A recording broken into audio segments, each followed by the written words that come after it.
My husband told his friends, "I doubt this joke of a marriage will survive another year. She's nowhere near my level." They laughed, proud of him. I smiled and said, "Why wait a year? Let's end it today." Then I walked out.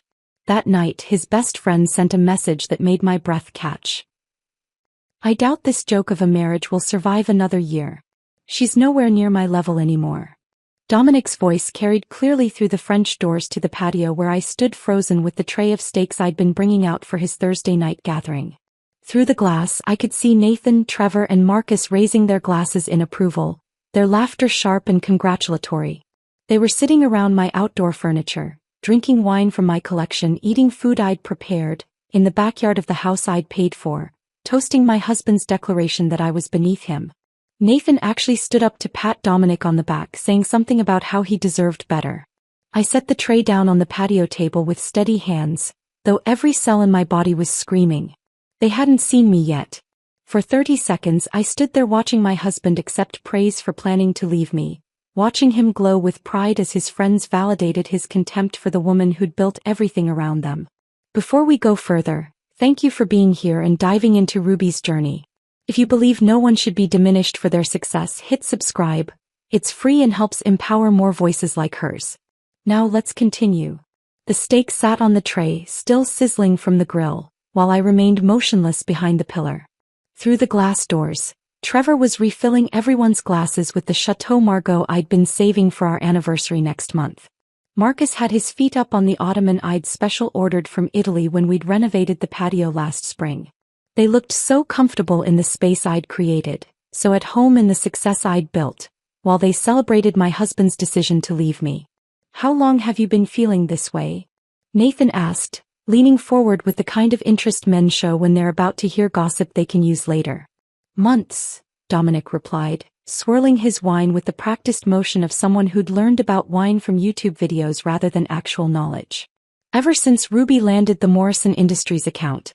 She acts like she single-handedly saved the company. The ego on her lately is unbearable." The Morrison Industries account. The one I'd pitched alone while Dominic was at a golf tournament in Palm Springs. The one that had taken 17 meetings, 3 redesigned proposals, and a complete restructuring of our service offerings to land. The account that currently generated 40% of our revenue and had led to 3 other Fortune 500 companies signing with us.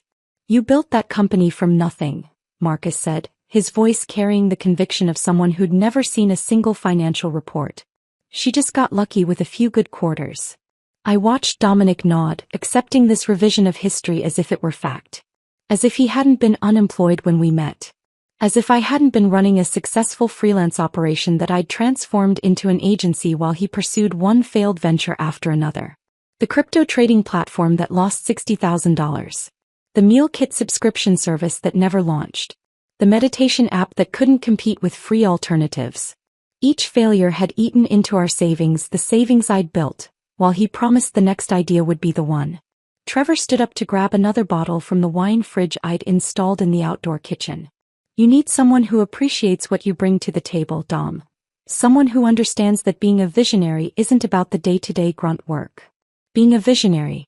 That's what Dominic called himself at dinner parties while I handled the actual vision of growing our company. He'd corner people with his theories about disrupting industries while I was closing deals, managing staff and answering client calls at midnight. He'd pontificate about leadership philosophy while I led, about strategy while I strategized, about success while I succeeded.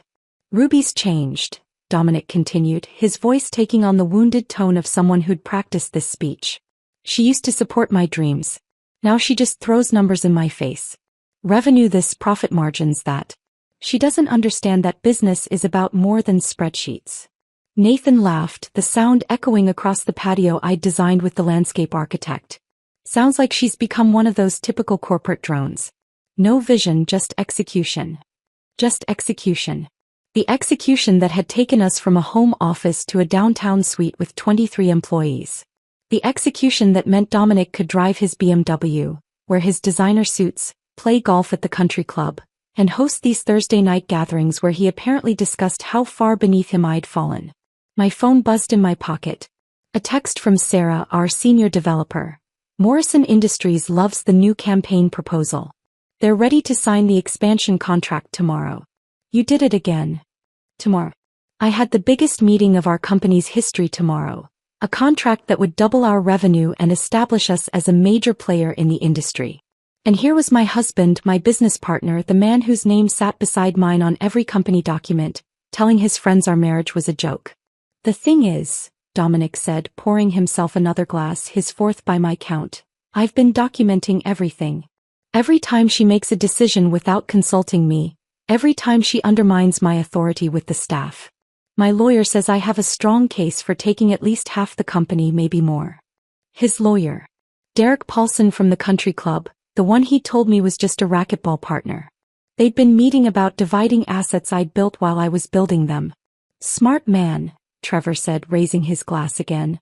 Get your ducks in a row before she knows what hit her. She won't see it coming, Dominic assured them, his confidence built on wine and the echo chamber of his friend's validation. Ruby thinks she's so smart with her presentations and contracts, but she doesn't understand the real game being played here. The real game. The game where he'd been planning to destroy me while sleeping in my bed, eating at my table, living off my success. The game where he'd convinced his friends and probably himself that I was the lucky one in this marriage. I picked up the tray of steaks, now cooled to the point where they'd need reheating. Through the glass, I watched the four of them, these men who'd eaten at my table dozens of times, who'd celebrated holidays in my home, who'd benefited from my hospitality while apparently believing I was beneath their friends' level. The Thursday night gatherings made sense now. Not poker games or strategy sessions, but planning meetings for my humiliation. Every week while I worked late or traveled for business, they'd been reinforcing Dominic's delusions, feeding his ego, helping him construct a narrative where he was the victim of an ungrateful wife's success. I pushed open the French doors with the tray still in my hands, the steaks now cold and forgotten. Four heads snapped toward me in perfect synchronization, their laughter dying mid-breath. Dominic's crystal tumbler stopped halfway to his lips, the amber liquid inside catching the patio lights I'd strung up last summer. The silence that followed was so complete I could hear the distant hum of our neighbor's pool filter. Ruby. Dominic's voice cracked on my name, transforming from confident storyteller to caught teenager in a single syllable. We were just... Why wait a year? I set the tray down on the side table with deliberate calm, my voice carrying the same measured tone I used when firing underperforming vendors. Let's end it today. I wouldn't want you to endure another 12 months married to someone so far beneath your level. Nathan's face went white. Trevor suddenly found his phone screen fascinating. Marcus actually took a step backward, nearly knocking over the citronella candle I'd lit earlier to keep mosquitoes away. But Dominic, my husband of 12 years, the man who'd promised to love and honor me in front of 200 guests, just stared at me with his mouth slightly open, no words coming out for once in his life. I turned and walked back through the French doors, leaving them frozen in their tableau of guilt. My footsteps on the hardwood echoed through the house as I headed straight for our bedroom. Behind me, I heard frantic whispers, chairs scraping against concrete, the panic of men who'd been caught not just gossiping but conspiring. The master bedroom closet held my Samsonite luggage set, a gift to myself after closing our first $1 million contract. I pulled out the largest suitcase and laid it open on the bed we'd shared for 5 years in this house. My hands moved with surgical precision, folding blazers I'd worn to meetings Dominic hadn't attended, packing the jewelry I'd bought myself after each major business milestone, gathering the designer bags that represented bonuses he'd claimed were our success while contributing nothing to earning them. From the bathroom, I collected my skincare routine, the expensive serums and creams I'd invested in because taking care of myself was one of the few things I could control while managing a business and a marriage to someone who resented my success. The medicine cabinet held my prescription bottles, vitamins, the sleeping pills I'd needed more frequently as Dominic's Thursday night gatherings had grown longer and louder. I heard footsteps on the stairs, multiple sets, hesitant and uncoordinated. They were coming up like children approaching a parent they'd disappointed, unsure whether they'd face rage or disappointment or something worse, indifference. Ruby, please, can we talk about this? Dominic appeared in the bedroom doorway, his carefully styled hair now disheveled from running his hands through it. Behind him I could see Nathan hovering in the hallway, his face a mix of guilt and something else. Relief maybe? There's nothing to talk about. I zipped my toiletry bag closed and placed it in the suitcase. You've made your position very clear. I'm beneath you. Our marriage is a joke. You've been meeting with Derek Paulson about divorce proceedings. What exactly would you like to discuss? The color drained from his face at the mention of Derek. How did you know about your lawyer? I pulled my laptop bag from the closet, the one containing every password, every client contact, every piece of intellectual property I'd developed for our company. The same way I know about the separate bank account you opened in January. The same way I know you've been telling potential investors that I'm emotionally unstable and hurting the company with my ego. Nathan stepped into view behind Dominic, and something in his expression made everything click into place. The guilt wasn't just about tonight. It was deeper, older, carrying the weight of extended betrayal.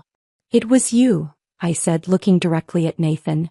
You sent me that anonymous message an hour ago. Check your husband's Thursday night meetings. You need to know what he's saying about you. Dominic spun around to face his best friend, his face contorting with a rage I'd never seen directed at anyone but me. You warned her. Nathan straightened his shoulders, and for the first time since I'd known him, he looked like an adult rather than an overgrown fraternity brother. I've been sending her screenshots for 3 weeks, Dom. Every message in our group chat where you talked about hiding assets. Every discussion about Project Gaslight. Every time you bragged about how you were going to take half of everything Ruby built while painting her as the villain. Project Gaslight? I laughed, but there was no humor in it. You actually named it? Like it was some kind of military operation instead of just destroying your wife's reputation. Trevor and Marcus had crept up the stairs, drawn by the drama they'd helped create. They stood in the hallway like actors who'd forgotten their lines, their earlier bravado evaporated in the face of real consequences. The Thursday night gatherings, Nathan continued, his voice gaining strength, were never about poker. They were planning sessions. Dom would tell us his latest strategy for documenting your supposed instability. Taking photos of you working late to prove you were neglecting the marriage. Recording conversations out of context. Building a case that you were the problem while he was the long-suffering husband trying to hold everything together. I folded my last dress, the red one I'd worn to the company Christmas party where Dominic had given a speech about partnership and shared success while I knew he'd contributed nothing to our quarterly numbers. And you all just went along with it? We thought. Marcus started, then stopped, realizing there was no acceptable way to finish that sentence. You thought what? I faced them all, these men who'd eaten at my table, whose birthdays I'd remembered, whose wives I'd consoled through their own marital problems. That it was funny? That it was justified? That I deserved to be destroyed because I had the audacity to be successful? Silence filled the bedroom, heavy and suffocating. Dominic's hands clenched and unclenched at his sides, his jaw working as he searched for words that might salvage this situation.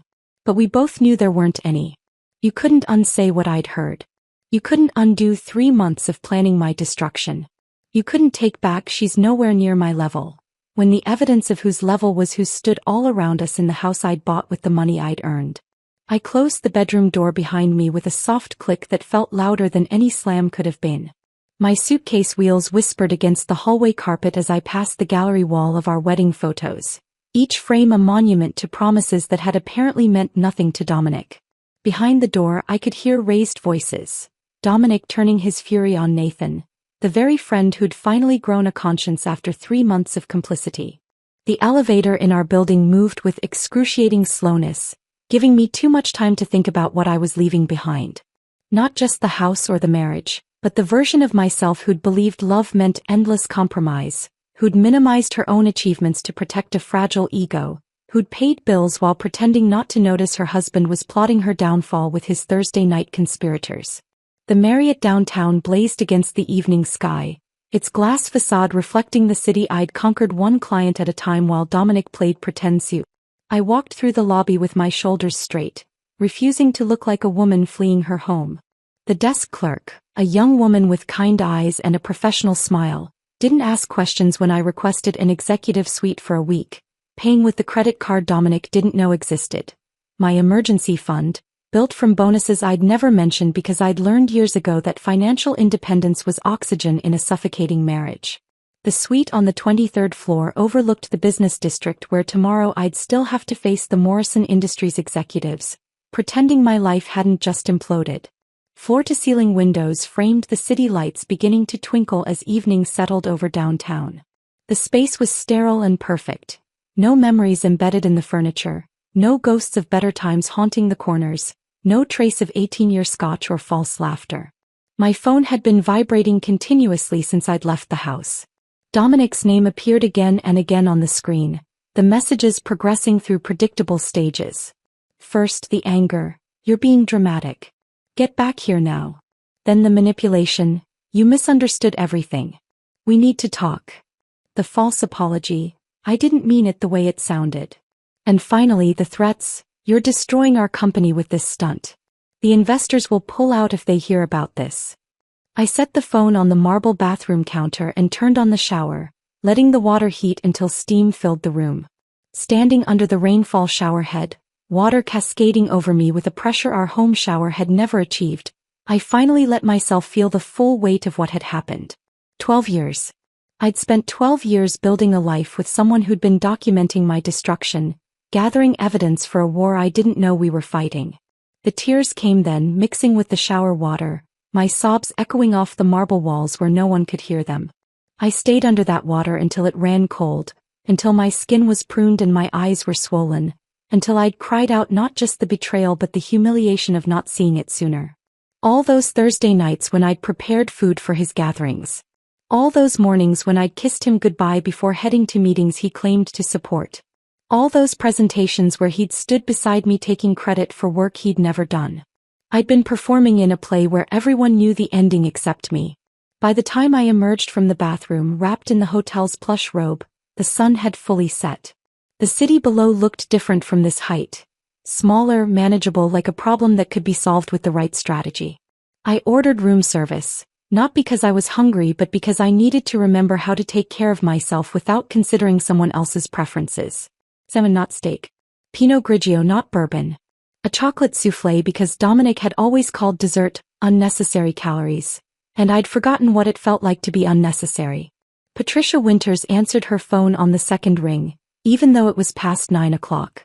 Her voice carried the authority of someone who'd been waiting for this call. "I've been expecting to hear from you, Ruby. Nathan Blackstone already sent me an overview of the situation." That stopped me mid-bite of salmon. "Nathan contacted you? 2 hours ago. He wants to make sure you have everything you need to protect yourself in the company. He's prepared to provide sworn testimony about Dominic's financial manipulation and the conspiracy to manufacture evidence of instability." Patricia's tone was matter-of-fact, as if husbands plotting their wives' destruction was just another Tuesday in her world. "Can you meet me at 8 tomorrow morning? My office. Bring any documentation you have. Bank statements, company records, communication logs. Everything." I agreed, then spent the next 3 hours organizing files on my laptop, creating folders with the kind of detailed labeling that had made our company successful. Dominic's failed ventures contained the documentation of every dollar I'd invested in his dreams. 60,000 in crypto platforms, 40,000 in the meal kit service, 30,000 in the meditation app that never launched. Company contributions held every contract I'd negotiated, every client I'd landed, every late night I'd worked while Dominic's office remained dark. Financial manipulation would soon hold whatever Nathan was about to deliver. At midnight, a knock at my door made me freeze. Through the peephole, I saw Nathan standing in the hallway, looking smaller than I'd ever seen him, holding 3 banker's boxes stacked in his arms. His usual swagger was gone, replaced by something that looked like genuine shame. I opened the door without speaking, stepping aside to let him enter. He set the boxes on the coffee table, then stood awkwardly in the center of the suite, his hands shoved in his pockets like a teenager caught shoplifting. "I'm sorry," he said finally. "I know that doesn't fix anything, but I need you to know that watching him poison everyone against you while you were literally keeping the company afloat, it's been eating at me for months." "Then why did you go along with it for so long?" I asked Nathan, genuinely wanting to understand how someone could watch this manipulation unfold week after week and stay silent. He sank into the hotel suite's armchair, running his hands through his hair in a gesture that made him look exhausted. "At first I thought he was just venting. You know how guys complain about their marriages. But then it became something else. He started taking notes during your phone calls, screenshotting your texts out of context, building this whole narrative where you were the villain. And we just let him. I opened the first banker's box, finding manila folders labeled in Dominic's handwriting: financial discrepancies, emotional instability evidence, asset documentation. Inside were printed emails I'd sent him about normal business operations, annotated with his interpretations. A message about working late became proof of marital abandonment. A request to review contracts became controlling behavior. He'd twisted every interaction into evidence for a story that existed only in his mind. This goes back to January, I said, holding up a folder dated 5 months ago. He's been planning this since the beginning of the year. Nathan nodded, unable to meet my eyes. Right after you landed the Samsung contract. That's when he really changed. Before that he could pretend he was equals with you, but that deal made it clear who was really running things. His ego couldn't handle it. The second box contained something worse. Photographs. Pictures of me at my desk at 10 p.m., taken through the office window. Screenshots of my LinkedIn posts about company growth, highlighted and annotated with comments about my narcissistic need for attention. Even photos from my sister Claire's birthday dinner, where apparently my 2 glasses of wine were evidence of a drinking problem. He asked us to collaborate, Nathan continued, his voice barely above a whisper. Trevor was supposed to report if he saw you at lunch with any male clients. Marcus tracked your social media for anything that could be twisted. I was assigned to monitor your relationship with the staff, looking for any signs of what Dominic called inappropriate professional boundaries. The third box was the most damaging. Financial records, but not just ours. Dominic had been setting up a shadow company, registering an LLC in Delaware, even approaching our clients with a new venture he'd be launching soon.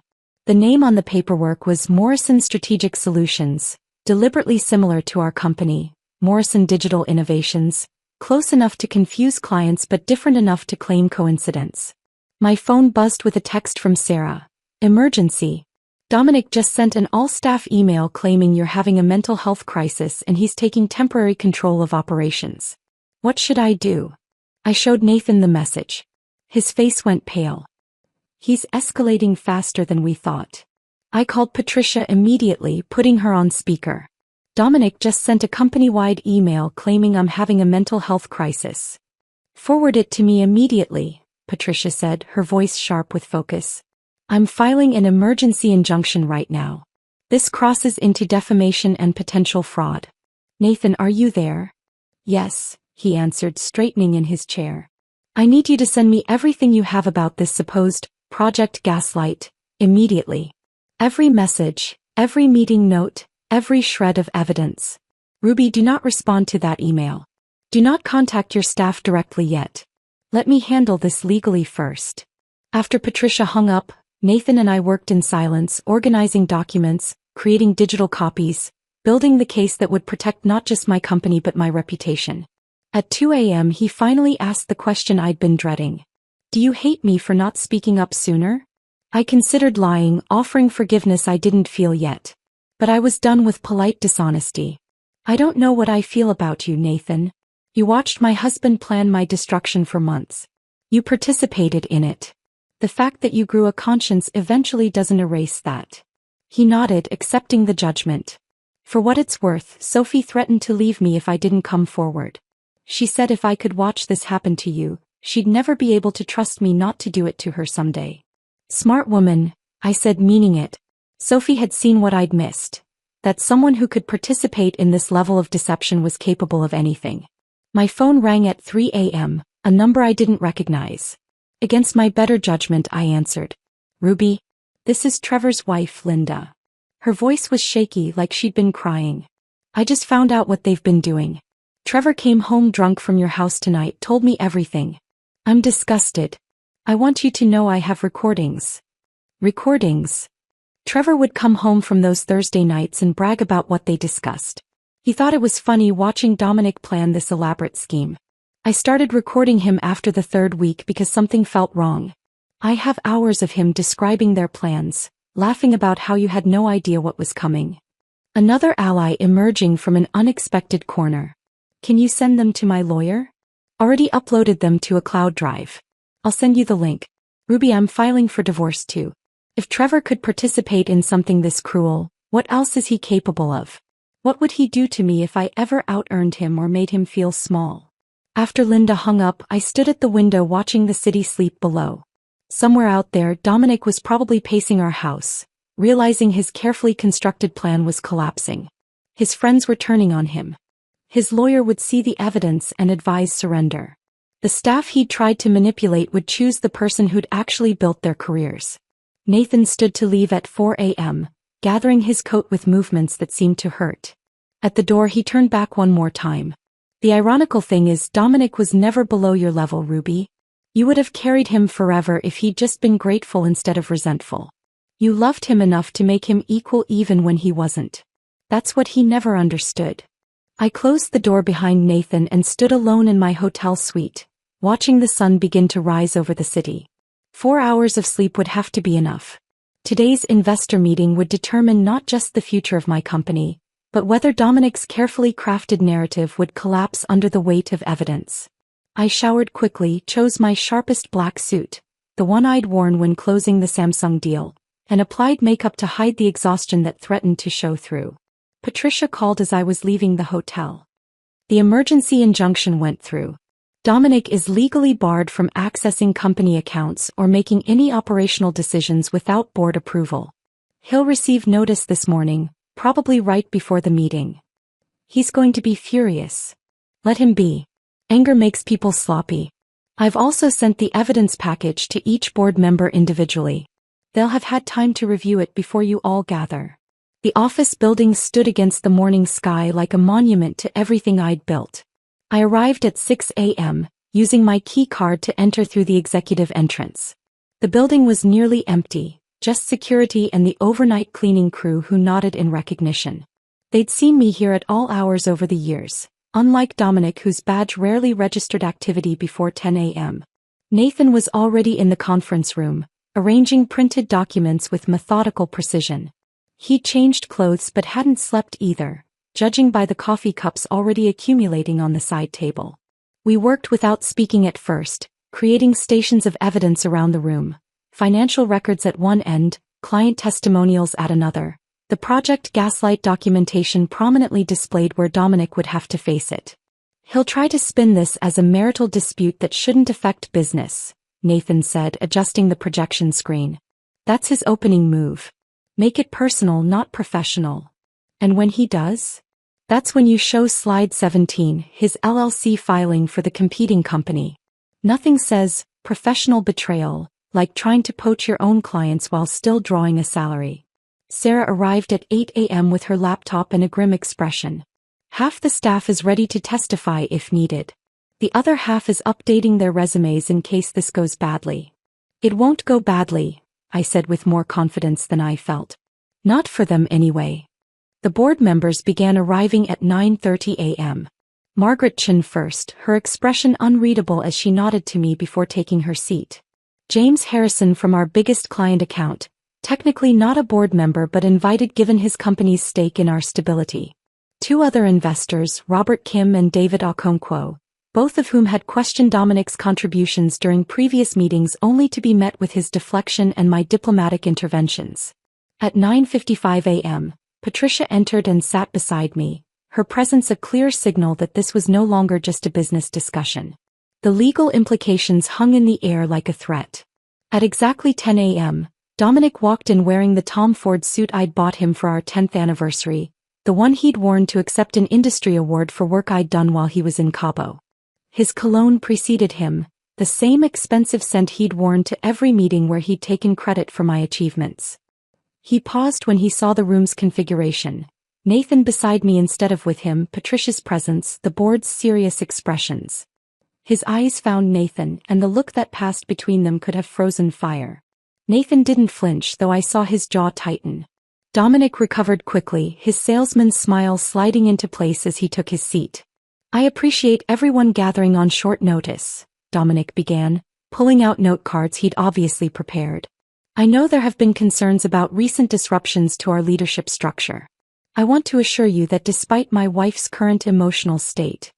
I'll stop you right there, Margaret Chin interrupted, her voice cutting through his performance like a blade. We've reviewed the documentation provided by Mrs. Morrison's legal counsel. Your claims about her mental state appear to be not just unfounded but deliberately fabricated. Dominic's smile flickered. I understand Ruby has painted a certain picture. The picture was painted by your own messages, Mr. Morrison. David Okonkwo held up a printed screenshot. This group chat where you discuss Project Gaslight? Where you strategize about documenting false evidence of instability. These are your words, are they not? I clicked to the first slide of my presentation, displaying Dominic's message from 6 weeks ago. Keep documenting everything. We need to show a pattern of erratic behavior even if we have to create it. The room went silent.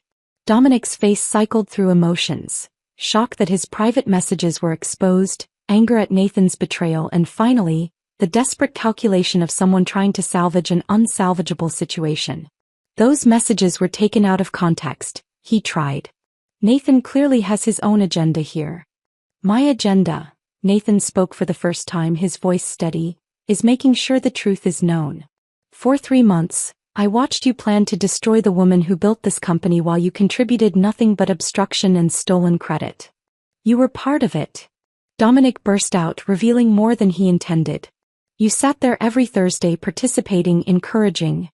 Yes, Nathan said simply. I did. And I was wrong. The difference is I'm trying to make it right. I advanced to the next slide. Financial records showing every major contract, color-coded by who had actually closed the deal. My column was solid blue. Dominic's was empty white space. Over the past 24 months, I began, my voice carrying the authority I'd earned through actual achievement. I've personally closed 17 major contracts totaling $32 million in revenue. During that same period, Mr. Morrison has closed 0 contracts while drawing a salary of $400,000 annually. James Harrison leaned forward. Ruby, we need to be clear about something. Harrison Tech has never considered Dominic a factor in our decision to work with your company. Every strategic discussion, every campaign adjustment, every innovation has come from you. We've tolerated his presence in meetings out of respect for you, but he's never contributed a single valuable insight. The blood drained from Dominic's face as he realized his largest client had just publicly dismissed his entire professional existence. Dominic's mouth opened and closed silently, searching for words that could counter James Harrison's dismissal. The conference room felt smaller suddenly, the walls closing in on a man who'd just discovered his professional reputation was a fiction only he believed. I clicked to the next slide showing the registration documents for Morrison Strategic Solutions, his shadow company designed to steal our clients. This concludes my presentation, I said, my voice steady despite the adrenaline coursing through me. The board has all the evidence needed to make an informed decision about the company's future leadership structure. Derek Paulson, Dominic's own attorney, had been silent throughout the presentation, his expression growing increasingly grim with each revealed document. Now he leaned forward, addressing his client with the detached professionalism of someone cutting their losses. Dominic, we need to discuss your options privately, Derek said, already gathering his papers. The message was clear. The legal battle Dominic had been planning was over before it began. Margaret Chin stood, smoothing her skirt with deliberate precision. We'll reconvene tomorrow morning to formalize the transition. Mr. Morrison, I suggest you use the time to consider Patricia's buyout offer carefully. It's more generous than what a court might determine given this evidence. The meeting dissolved with the awkward shuffle of people fleeing an uncomfortable scene. Dominic remained seated, staring at the projection screen where his own words about Project Gaslight still glowed accusingly. Nathan paused at the door, looking back at his former friend with something between pity and relief, then left without speaking. That evening, alone in my hotel suite with Chinese takeout growing cold on the coffee table, my phone rang with an unfamiliar number. I almost didn't answer, exhausted from the emotional toll of the day's confrontation. Ruby? This is Linda Chin, Trevor's wife. Her voice carried the tremor of someone who'd been crying. I need to tell you something about what's been happening in your absence. I set down my chopsticks, suddenly alert. Linda and I had spoken perhaps 5 times in 8 years. Always pleasant but superficial conversations at group dinners. Trevor came home from the investor meeting today, she continued, and he was different. He told me everything about what they'd been doing to you, but Ruby, it's worse than you know. Dominic had been coaching all of them on how to handle their wives. He called it maintaining frame and strategic relationship management. My stomach turned. What do you mean, coaching them? I found Trevor's journal. Pages and pages of Dominic's advice. How to document your wife's spending to make her look irresponsible. How to gaslight her about social situations, making her doubt her memory. How to position yourself as the rational one while painting her as emotional and unstable. Trevor's been using these tactics on me for months and I thought I was going crazy. The parallel destruction of marriages. Dominic hadn't just been planning my downfall. He'd been teaching his friends to destroy their own wives' confidence and credibility. A masterclass in manipulation disguised as Thursday night poker games. I showed Trevor the journal, Linda continued, her voice stronger now. Made him read his own words back to me. The look on his face when he realized what Dominic had turned him into. Ruby, I've never seen my husband cry before today. What's he going to do? He's cutting Dominic out completely. He's also agreed to couples counseling, though I'm not sure our marriage will survive this. How do you rebuild trust when someone's been systematically undermining you with coaching from your friend? After Linda hung up, I sat in the darkness of my suite, city lights twinkling below like distant stars. My phone buzzed with a text from Sarah. You need to see what's happening at the country club. She'd attached a photo someone had sent her. Dominic, disheveled and clearly intoxicated, holding court at the bar with anyone who would listen.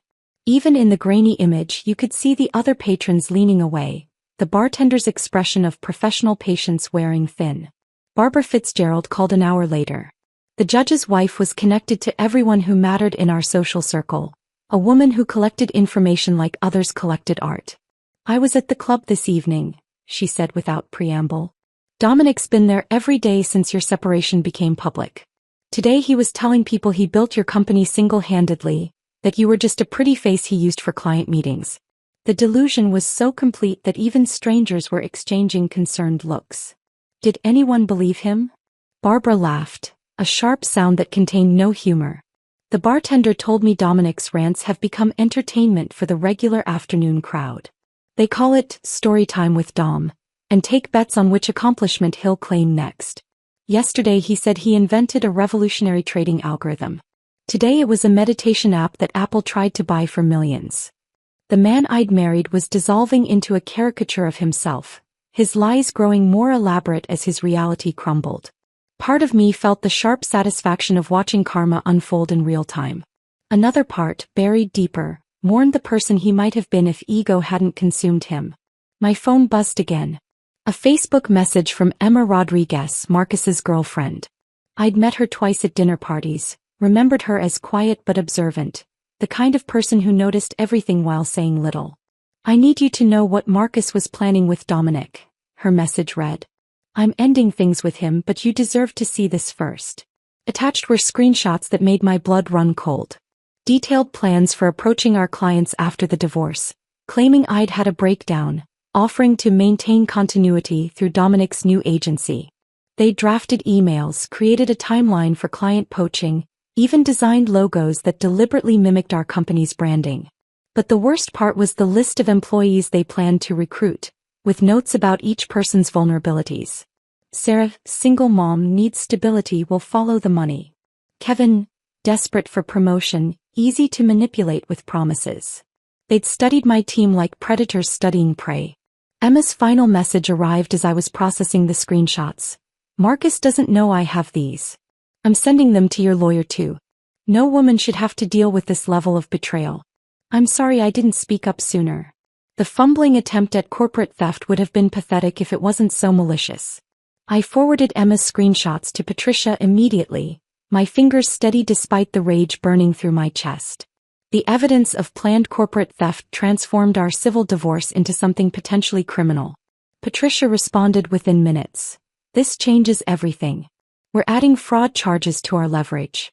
He'll have to accept whatever terms we offer now. 6 months crawled by with the painful slowness of recovery. I moved from the hotel suite to a furnished apartment downtown, needing space that had never known Dominic's presence.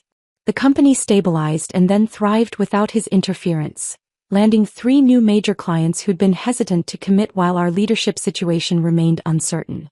Nathan proved himself invaluable as director of operations, his guilt driving him to work harder than anyone else, though I still couldn't look at him without remembering those 3 months of complicit silence. The morning of our divorce finalization arrived gray and drizzling, weather that matched the strange melancholy of officially ending something that had been dead for months. I dressed carefully in a new suit, one Dominic had never seen, applying makeup that emphasized strength rather than softness. Patricia met me in the lobby of her building, her expression professionally neutral but her hand briefly squeezing my shoulder in support. The conference room smelled of leather and old coffee, windows overlooking the city where I'd rebuilt my life. Dominic was already there when we entered and the transformation stopped me mid-step. The man who'd once strutted through life in Tom Ford suits now wore a basic button-down from Target, wrinkled at the elbows. His face had thinned dramatically, 40 pounds gone along with his delusions of grandeur. The BMW he'd loved more than our marriage had been replaced with a decade-old Honda, according to Patricia's investigator. His hands shook as he held the pen. His attorney, the third one he'd hired after Derek dropped him and the second quit, looked like someone fresh from law school, probably working for a fraction of what Derek had charged. The young man kept checking his notes, clearly overwhelmed by Patricia's presence and the mountain of evidence we'd compiled. "The terms remain as discussed," Patricia said, sliding the final settlement across the table. "Mrs. Morrison retains full ownership of Morrison Digital Innovations, all associated intellectual property, the house and all investment accounts. Mr. Morrison receives his personal belongings, the cryptocurrency wallets from his failed ventures, and his grandfather's watch. No alimony. No future claims on the business. The non-compete clause stands for 5 years within the digital marketing industry." Dominic's signature looked like a child's scrawl, nothing like the confident flourish he'd once used on contracts he hadn't earned. He couldn't meet my eyes, staring instead at the table where his dreams of stealing half my empire had died. When he finally spoke, his voice was barely a whisper. "I know you won't believe me, but I'm sorry." I looked at him, then really looked at him, this hollow shell of the man who'd once charmed me with false confidence and borrowed dreams. "You're right," I said quietly. "I don't believe you." He signed the last page and left without another word, his footsteps echoing down the hallway like a funeral march for the person he'd pretended to be. 2 weeks later, the Forbes journalist arrived at our offices with a photographer and an agenda to tell what she called the story of the year. Catherine Wells was sharp-eyed and direct, the kind of reporter who saw through surface presentations to find deeper truths.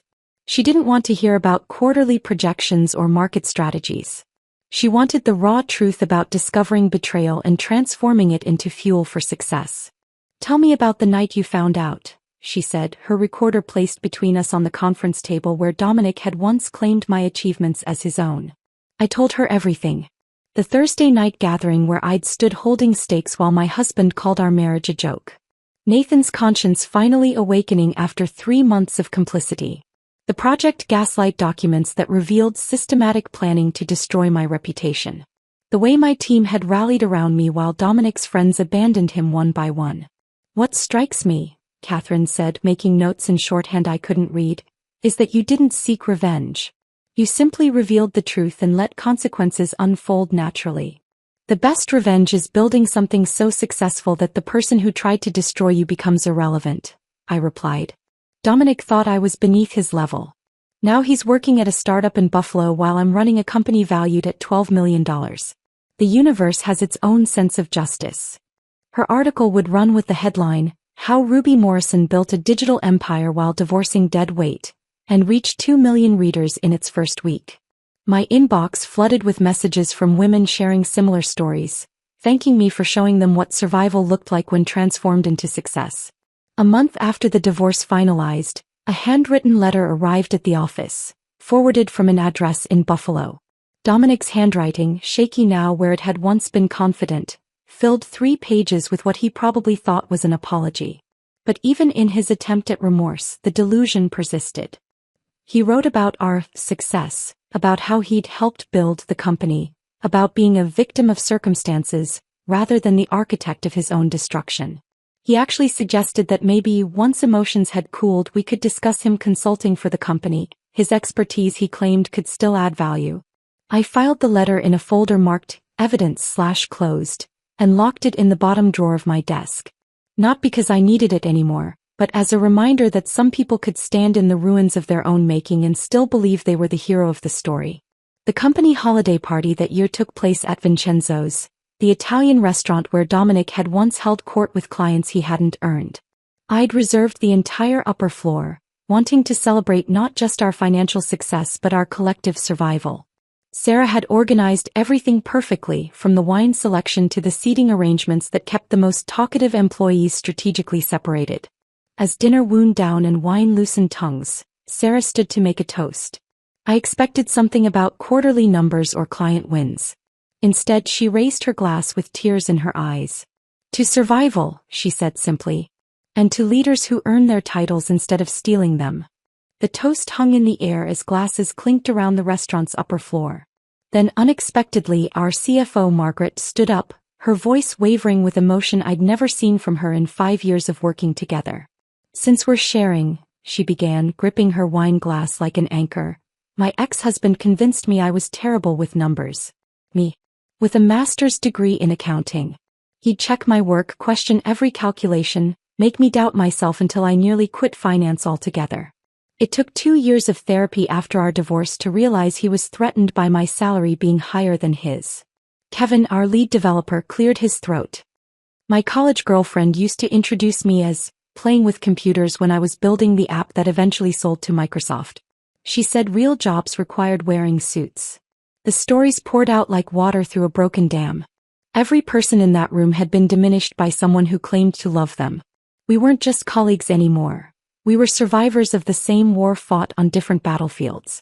The evening transformed from a corporate celebration into something deeper. A recognition that Dominic's behavior wasn't unique. Just another verse in an old, tired song that too many of us had been forced to hear. 11 months later, the invitation arrived on cream-colored cardstock with gold lettering. Nathan and Sophie's wedding. I'd debated attending, the wound of his complicity still tender despite his eventual help. But Sophie had called personally, her voice warm and genuine. You saved us both, she'd said. Nathan from becoming someone I couldn't love, and me from marrying that person. The ceremony took place at a vineyard outside the city, rows of grapes stretching toward mountains painted purple by the setting sun. I sat 3 rows back, close enough to see but not so close as to claim a friendship we no longer had. Nathan looked nervous in his navy suit, constantly adjusting his tie until Sophie appeared at the end of the aisle, radiant in simple ivory silk. During the reception, after the traditional toasts from family, Nathan stood unexpectedly, tapping his champagne flute for attention. The tent fell silent, 200 guests turning toward him with expectant smiles. But his eyes found mine across the room and I knew this speech wasn't for them. Before I talk about Sophie, he began, his voice carrying the weight of practiced words, I need to address something. 11 months ago I participated in something shameful. I watched a friend plan to destroy his wife's reputation and career, and I not only stayed silent, I helped. I took screenshots. I documented conversations. I enabled a man's delusions because it was easier than confronting the truth. The silence in the tent became absolute. Sophie stood beside him, her hand on his arm, her expression proud rather than embarrassed. Ruby Morrison is here tonight, Nathan continued, and head swiveled to find me. She built an empire while her husband planned her downfall. She showed grace when I finally found my conscience at the 11th hour. But the real hero of this story is my wife, Sophie, who told me that night that if I didn't warn Ruby immediately, she would leave me. She said, and I'll never forget this, if you can watch this happen to her, how do I know you won't do it to me someday? The applause started slowly, then built to something thunderous. Sophie kissed Nathan's cheek, whispered something that made him smile, and I raised my glass in acknowledgement of an apology I hadn't expected but somehow needed. Later, as the band played and couples swayed under string lights, Sophie found me at the bar. He tortures himself about those 3 months, she said quietly. Wakes up sometimes asking what would have happened if he'd spoken up sooner. What happened happened, I replied, meaning it. We all got where we needed to be. 3 weeks later, planning Mom's 70th birthday party became my focus. The country club's event coordinator, the same woman who'd handled Dominic's and my anniversary party 2 years ago, didn't mention the irony as we selected menus and flower arrangements. The grand ballroom would host 80 guests, 3 generations of Morrison women and the people who'd supported us through triumphs and disasters. The night of the party, Mom stood at the center of the room in elegant navy, surrounded by her sisters, my cousins, my teenage niece Lily who'd just won a coding competition. Looking at them, I saw our family's evolution. My grandmother's generation who'd been told to be grateful for any opportunity, my mother's generation who'd worked twice as hard for half the recognition, my generation fighting for equality while juggling tradition, and Lily's generation who simply expected fairness as their birthright. Mom pulled me aside near the dessert table, champagne making her more honest than usual. "I saw it, she said quietly. "How Dominic dismissed your achievements, took credit for your work. I should have said something. Why didn't you?" She looked across the room at my father, steady and supportive after 45 years. "My generation was taught that marriage was private, that interference caused more harm than help. I was wrong. Watching you rebuild, seeing you thrive, I should have spoken up when he first started diminishing you." "I might not have listened," I admitted. "Sometimes we need to discover truth ourselves." Tuesday afternoon, 3 weeks after Mom's party, I was selecting olive oil at Whole Foods when I saw him. Dominic stood in the pasta aisle, comparing prices on generic brands with the focus of someone counting every dollar. His suit from Target had seen better days, the hem of his pants slightly frayed. The wedding ring I'd placed on his finger 5 years ago was gone, leaving a pale indent on his tan line. He looked up, our eyes meeting across 15 feet of organic produce and broken promises. For a moment he started to move toward me, his mouth opening as if to speak. But something in my expression, not hatred, not anger, just complete indifference, stopped him mid-step. I looked through him as if he were transparent, then returned to examining olive oil labels. He abandoned his half-full cart in the aisle and walked quickly toward the exit, his shoulders hunched like someone fleeing a crime scene. I continued shopping, adding items for the dinner party I was hosting that weekend for potential investors in my second company, a venture Dominic would read about in business journals he could no longer afford. If Ruby's rise from betrayal to brilliance had you hooked till the last line, smash that like button right now. My favorite moment was when she looked through Dominic in that grocery aisle. Pure, quiet power. What was your favorite scene? Tell me in the comments below. And don't miss more stories of strength, justice, and sweet redemption. Subscribe and hit that notification bell so you never miss an upload.